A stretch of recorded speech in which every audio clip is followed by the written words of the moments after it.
1, 2, is this on? Yo, Jimmy, hit me with that Triple H. And we're live! Hello and welcome to our what is going to be an episodic podcast called 1, 2, is this on? Episodic, is that a word? Can you see? I was trying to sound clever, did not work. No, it sounded really good. What we're going to do each week, or each episode should I say, we're going to discuss all things wrestling. And of course, we need to introduce ourselves. So, to my right, we have the 1, 2, 3, Freea! Hello, thank you there for that, Dean. It was a good introduction. Should I say? And on my left, we've got Big D. 360. Yep, you're going to be stuck with the two of us every episode talking all things wrestling. Now, the two of us, we were big in the Attitude Era, so that'll probably be the general gist of what we're going to cover in these podcasts. And we'll have plenty of segments and fingers crossed, plenty of special guests. Yes, that is the plan. We've got a few lined up where you're going to think, how on earth have two lads from Wall's End managed to get these superstars on their podcast? So stay tuned. Stay tuned. So what we're going to do, we're going to talk a little bit about ourselves, because we do like talking about ourselves. Yes, we're quite good at that. Yeah, just to kick off the first episode, we'll give you a little bit of background into how we sort of got into wrestling really, and going on in our older greying years, how we're still into wrestling. Yeah. So I'll start. With how did I get into wrestling? I was a young lad, and I used to stay at my Auntie Jennifer's house. And I used to love staying there because they stayed up late, like stupid o'clock in the morning, and we didn't at our house, and every single one of them used to stay up. And because it was a few years older than me, and he watched, it was the old WCW at the time, when Sting caught my eye with his bleach blonde hair and his Face warrior like face paint. That's the best thing, that one. Yeah. So if I do, what do you mean? And what I remember as well is that he used to like wrestling with my cousin, and he had a book, and this book was like an old school book. It would have been great to have now, because I didn't know till later on that Sting and Warrior were a tag team, and they were in that book together. They'd done it once, I think. Was it? I think so. Brian Helwig and Sting? I think so. I may be wrong, but that book had a picture of them two together in that book a long time ago. Uh-huh. But anyway, so that went on from when I used to watch at my granddad's house. He had Sky, he was posh, he had a little bit of dough. Mm-hmm. So I lived in a council estate in Battle Hill. For those who don't know where Battle Hill is, just Google Wall's End Battle Hill. Just to touch on that as well, this would have been going back to when there was only 4 channels on the television. Channel 5 didn't even exist, so if you had Sky, you were posh as out there. Yeah. And like I say, caught my eye straight away, obviously the Hulkster and the Warrior. But when we went to a car boot sale, I got some framed photos, and there was one of the Hulkster and the Warrior, and the Warrior had his slick mullet at that time with his white tangas on. But I was more, as much as I loved the Hulkster, I loved the Ultimate Warrior. He was me at that when I first got it at that time. That's what really drew us into wrestling. I would say it was him. He was a big superhero, wasn't he? Massive. But saying that though, I did go back and look into obviously when Hulkster was in, he didn't come on later on, where Hulkster and Piper and WrestleMania 1 and stuff like that. So yeah, all good. Yeah. I was more Hulk Hogan yeah. I don't know why. Comes crashing down. Drinking me milk and all that, taking me vitamins. And he started taking steroids, no, he hooked up. So touching on myself, well actually I'll give you a little bit of background to me and 1, 2, 3 Freea. We've been mates for years, going all the way back to first school, many years. We've had pretty much the same interests all the way through. Indeed we have. Proper 80s boys, starting from the likes of He-Man, then you're going into Transformers, Thundercats, Newcastle United. We're big Newcastle United fans. Get a little bit older, you start getting into the beer and you start getting into the ladies. So I seem like a Paul out. I was WCW.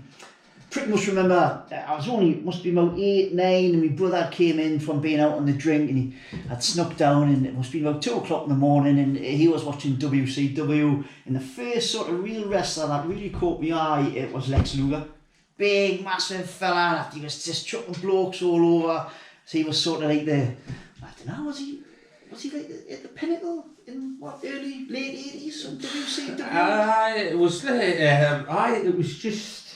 it was like him and Sting, wasn't it, really? Flair was hanging about, he was more the NWA, was it? I remember Mark Merrill, what was Mark Merrill called? The Wild Man, no, Johnny B. Bad. Johnny B. Bad, that was it! Johnny B. Bad. Looked like someone out of coming to America.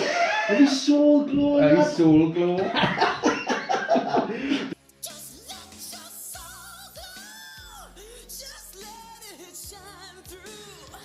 Just let your soul, baby. But like, that sort of caught me eye more than like, because you had the English wrestling on a Saturday afternoon. It was on after the A-Team, and I used to, when me mum was out shopping, I'd be watching that with me dad in the house. But it just wasn't the same. You had Big Daddy, you had giant haystacks. Just it never grabbed us because really they were just loads of fat bastards. I seen, we used to go to Pontins as a family for family holidays, and obviously that's when they were on quite a lot.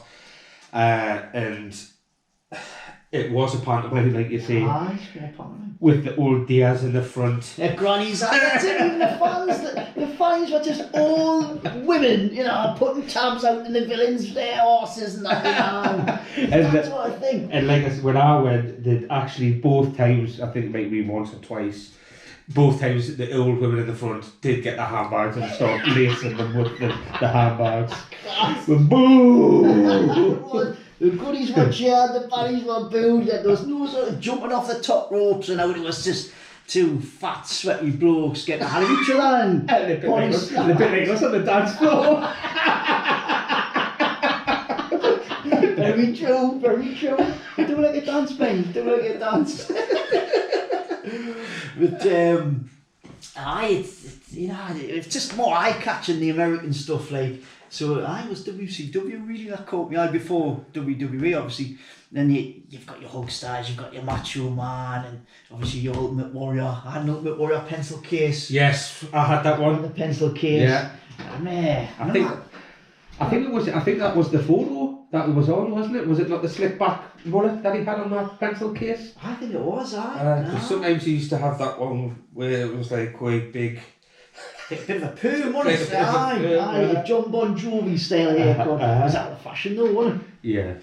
But a couple of young lads bang into wrestling. You do a little bit of wrestling yourself, don't you? Don't try this at home. It's just try this at home. It wasn't even advertised. Don't try this at home. It was more encouraged back in the 80s. But to set the scene, me and Paul like a bit of a wrestle. Like we used to do a bit of dressing up and go to what was just for you see wrestling and dressing up, where it's just. We had our own Madison Square Garden. Just to sort of set the scene. It was like just a yard, wasn't it? Big sort of rectangular style yard where people would play football, but at the bottom of this yard was a grassy mound. In the grassy mound there was a fence at the bottom. It was like a fence. You had your two ring posts, or fence posts, should we call them, which were ring posts, which were high flying moves up the top of there.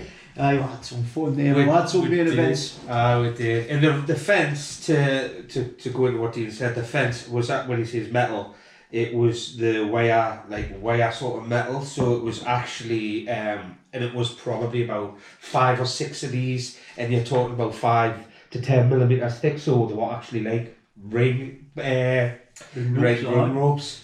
So we used to actually bounce off them quite a bit, but if we went over the top, you would probably fall down the ditch into that little bit of stream. You're going straight in the water. Which we also have our own ring walk, the sort of entrance ramp, and it was, you had a garage on the left hand side, then you had the houses on the right hand side, and that left maybe's what, like a 5-6 foot gap. Yeah. Which we'll walk down quite proudly. Yes. Dressed as my favourite wrestlers at the time. Yeah. The marigolds were out then. Well, I was a big fan of the Undertaker, so I was going, Mount and your marigolds. I'm going to do a bit of wrestling on the mound. And if you had like any marigold coming to take any sponsor, well, more than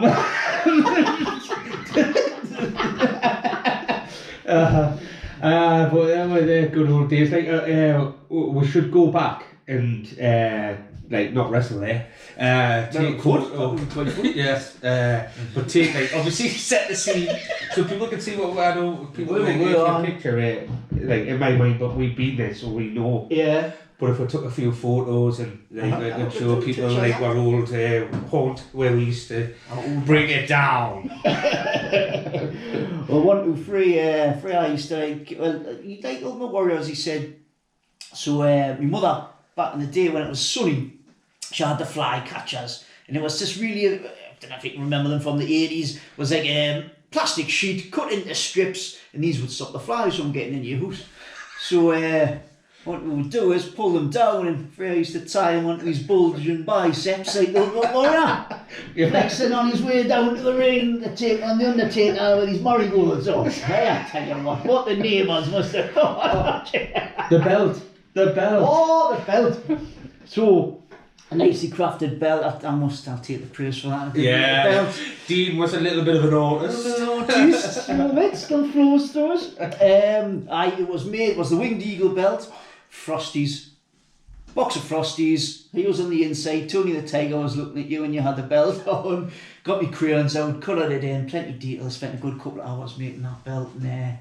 It was quality. At the time it was the belt, like. It's a shame prestigious. It's a shame that wasn't with your stuff when you were sorting things out. That would have been good to come across. God, that would be immense. It would be really, really good. That would have been superb. Back in the day, because like we're middle-aged men now, you know. It's a long time ago. Take it away, friend. 20s, when we were 20s, late 20s. Yeah. Right, then of course, you get older, and you know, like once the drink starts flowing, you start wrestling again. Yeah. You start wrestling in the bars. I've been through a couple of bars, mine, for wrestling.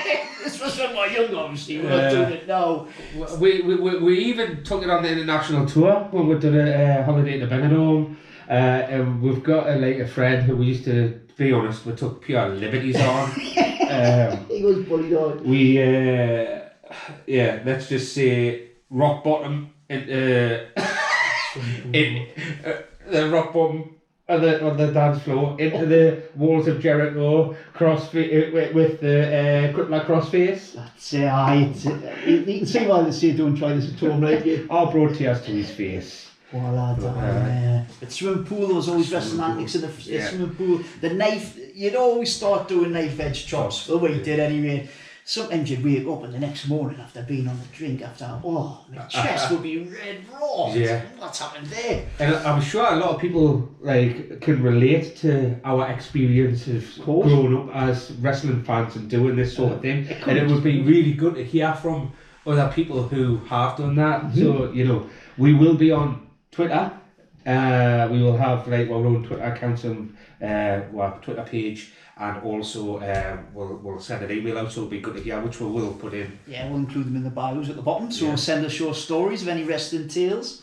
I remember one, we've been playing football outside Wallsend Boys Club, and we're waiting on the bus to go back home. And I'm not going to name any names, but bit of the school bully. He was big lad. He was a big lad. He was big lad. Not a bully's probably a hard way, but he could handle because he's a himself. big friendly giant now. He is a big friendly giant, and there was one of the sort of skinnier lads, not quite as popular, but he was a good swimmer. And when we were waiting on the bus, bigger lad decided to get the swimmer into a Boston Crab. He had it locked in for quite a while, and then the lad couldn't walk, and then it turned out he'd actually ripped his ligaments and he couldn't swim for months. Please don't try this at home. There's also one other mate, I've seen him get knocked out twice by a pedigree, which was hilarious and very funny. Yeah. don't know how to add to that. When you touch on the pool one, when we used to go to the pool, everybody wanted to do the moves to Ghana because he was like obviously smaller and lighter. And we used to do Tiger used to do the Dudley Death Drop. 3D, sorry, yeah, the 3D into the pool. Peter used to pick him up, and then I used to run up and get. Oh, it was a great time to power bomb him in there, tombstone him in there. It was just like, come here, Race, get here. I just had to sit and watch because I couldn't swim. So I just used to stand and watch from a distance. Very good. Yes, Dean couldn't swim, and we never used to play in the shallow end because that would have just been silly of us. Oh, speaking of Bernard Owen in the pool, Q Club. Can you remember when we went to Q Club, the outdoor club during the day? That was the pool with all of the music. It was like the Ministry of Sound music. Aye. Uh-huh. Ministry of Sound, if you would like us to sponsor you on our podcast, you might get it. I've done the frog splash off the top of the bridge. You smashed my my head off the floor. Jeez, I forgot all about that. I'm surprised. Good. I thought he died.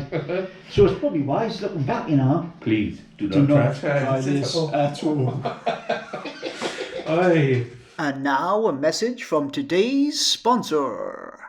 The Chedborough Bed and Breakfast, right in the heart of Whitley Bay. If you're looking to come to the northeast of England, well, why not come to the Chedborough Bed and Breakfast in Whitley Bay? Great views, great beaches, great restaurants, staying in a fantastic bed and breakfast, comfortable rooms with great facilities, and also the best home-cooked breakfast to set you up on that brilliant day that you're going to have. Why not check us out on Facebook or Twitter, or look on www.chedborough-hotel.co.uk. Thank you. Right, well, thanks very much for a message from our sponsor this week, or this episode should I say, which is your best bed and breakfast currently in Whitley Bay. It is fantastic. Fan-bloody-tastic. Oh, he'll tell you, it really is fantastic. I've slept there. It's kind of good. Yeah. But very good, should I say. Right, and so just to wrap up then, running out of time towards the end of this episode, just the time we've got loads coming up in the future, loads of interesting topics, including best champions throughout the years, top fives, some of the top fives, best intercontinental, wrestlers who were never champions. That's a good one. We're looking forward to that one. Best debuts, and that'll be another topic. Just to touch on that, you've got Y2J. What a debut that was. I won't touch on it too much. Class. Keep it for the podcast. Kane's as well. That was a good one. So I'm sure. Well, best returns. Best returns. Very good. Triple H just springs to mind there. Straight away. 100%. Class on that. The Hardys at WrestleMania. Hardys were brilliant as well. Very, very good. Jump out your seat moments. Class. We'll also have plenty segments coming up as well, so we'll get more into a rhythm. Segments we've got will be going by the name of Crotch Chop Anthems, Up in the Loft. We'll leave them to your imagination for the time being. We'll also have some special guests and lots more segments. So don't forget to like and subscribe. You can also drop us a message on Twitter. I'm at B1GDean316 and he is at 123 Freea. That's it. And that's it for this episode. Thanks again for watching. We appreciate you and see you next time. Keep it sweet. Keep it sweet.